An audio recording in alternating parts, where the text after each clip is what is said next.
सलैया साहित्य संसार में आपका अभिनंदन है। आज हरशंकर परशाई की व्यंग्यात्मक कहानी संग्रह जैसे उनके दिन फिरे से पाठक जी का केस नामक कहानी का वाचन करना चाहता हूँ।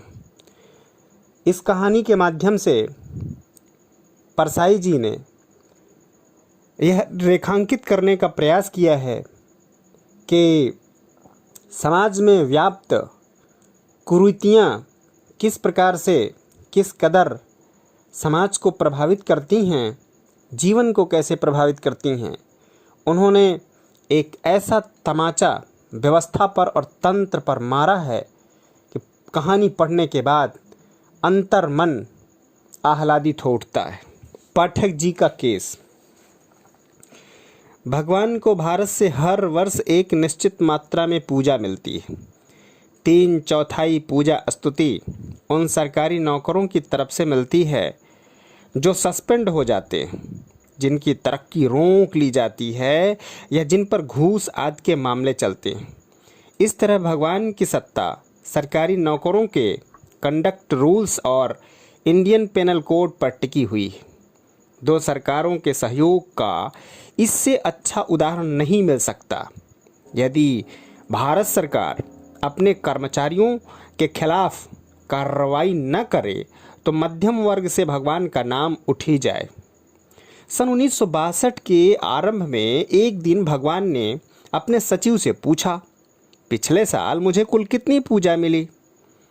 सचिव ने हिसाब देखकर बताया, प्रभु आपके निराकार साकार राम कृष्ण आज सब रूपों को मिलाकर 17,55,61,871 शब्द यूनिट पूजा स्तुति मिली है। अष्टग्रह योग के कारण जो विशेष उपलब्धि हुई है उसका हिसाब अलग है। भगवान ने कहा, लेकिन सामान्य स्थिति में जितनी पूजा मिलती थी उससे तो कम मिली, इसका क्या कारण है?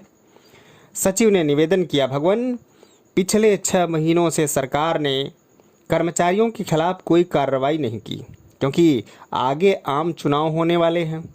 असंतुष्ट कर्मचारी सरकारी दल के लिए खतरनाक होते हैं। भगवान ने कहा, ठीक है, भारत सरकार की कठिनाई हम समझ गए, पर आम चुनाव के बाद कुछ कर्मचारियों पर कार्रवाई होनी चाहिए जिससे पिछली कमी पूरी हो जाए। आम चुनाव के समाप्त होने पर पाठक जी की तरक्की रोक दी गई।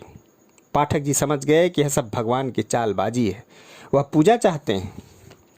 पाठक जी के हृदय के सूखे नाले में भगवान की अकृपा के मेघ से ऐसा भक्ति जल बरसा कि पूर आ गया। वे ईश्वर की पूजा में लग गए, जीवन धार्मिक हो गया। सुबह शाम 2-2 घंटे एकाग्रचित हो पूजा करते। शनिवार को हनुमान के मंदिर जाते और बाएं पांव का सिंदूर कपाल तथा कंठ पर लगाते। रात को रामचरितमानस का पाठ करते, जिसमें हर चौपाई के बाद अर्धाली कहते, मंगल भवन अमंगलहारी द्रवंसो दशरथ अजिर विहारी। पूर्णमासी को सत्यनारायण की कथा करवाते और जब सुनते कि कथा सुनकर प्रसाद बांटते ही साधुनाम बनिया का डूबा जहाज उबर आया तो उन्हें विश्वास हो जाता कि आजकल में तरक्की का हुक्म आता ही है। और लीलावती कलावती के भाग्य पलटने की कथा सुनकर पाठकिन की आंखों में हर्ष के आंसू आ जाते। भगवान जैसे उनके दिन फिरे वैसे हमारे भी फिरे। सूर्योदय के पहले पाठक जी स्नान कर लेते, सी करते हुए श्लोक पाठ करते, गंगा यमुना सरस्वती कावेरी तमाम। फिर जनेऊ को धोती पर घिस कर सुखाते हुए यह चौपाई कहते जाते, प्रविश नगर कीजिए सब काजा, हृदय राख को सलपुर राजा। ठंड अधिक लगती तो सी करते हुए झटके के साथ सिर्फ इतना टुकड़ा ही बार बार कहते, प्रविश नगर कीजिए सी, प्रविश नगर कीजिए सी, प्रविश नगर कीजिए सी। इसके बाद पूजा पर बैठ जाते। रात को बच्चों समेत आरती करते, जय जगदीश हरे स्वामी जय जगदीश हरे। और जब कहते भक्तजनों के संकट पल में दूर करे तो लगता कि भगवान गरुड़ पर बैठ आते हैं और दफ्तर से पाठक बाबू की फाइल चुरा कर चल देते हैं। पहले जासूसी उपन्यास पढ़ते थे, अब धार्मिक पुस्तकें पढ़ने लगे। पड़ोसी का लड़का हमेशा की तरह कोई उपन्यास मांगने आया तो पाठकिन ने कहा, अभी उपन्यास नहीं पढ़ते, ऊंची पुस्तकें पढ़ते हैं, धार्मिक पुस्तकें पढ़ते हैं। लड़के ने देखा कि पाठक जी की टेबल पर गीता, रामायण, रामकृष्ण वचनामृत, जीवन संदेश, सफलता की कुंजी, सुख की साधना, ब्रह्मचर्य जीवन है आदि पुस्तकें रखी हैं। पाठकिन सच्ची सहधर्मिणी थीं। तरक्की रुकने के कारणों में जैसे उनका सहयोग था, वैसे ही तरक्की की साधना में। पड़ोसी ने कहती, उनका भगवान में मन लग गया है, नियम से पूजा करते हैं, दुनिया इधर से उधर हो जाए पर वे पूजा से नहीं उठते। जब पाठक जी पूजा पर होते, पाठकिन बच्चों को एक कमरे में बंद कर देती, खुद बरामदे में बैठती और कोई पाठक जी से मिलने आता तो कह देती, पूजा पर बैठे हैं, अभी नहीं मिलेंगे। वर्मा जी का बड़ा लड़का भागता हुआ आया, पूछा, चाचा जी कहाँ हैं? क्यों, क्या बात है? तू तो बड़ा घबराया लगता है। पाठकिन ने कहा। लड़का बोला, बाबूजी की तबीयत एकदम से खराब हो गई है, चाचा जी को जल्दी बुलाया है। पाठकिन ने कहा, बेटा वे तो पूजा पर बैठे हैं। लड़के ने कहा, उनसे कह दो एकदम बुलाया है।